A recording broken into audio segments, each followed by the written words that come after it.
حيله. طبعا هذا النهر هذا من قريب الطرف او من حينا او خمس دقائق. ومن كان رحله سعيده وسبحنا الجهال.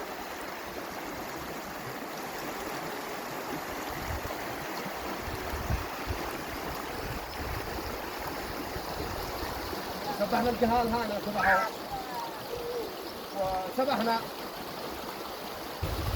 وارتاحوا العيال. بقى رحله يعني من النعم يعني. فأنعم الله علينا بالرحلة هذه ونحمد الله ونشكره على النعمة هذه وعلى الأمطار والسنة الغزيرة. فأنعم الله علينا بالأمطار والسيول فنحمد الله ونشكره.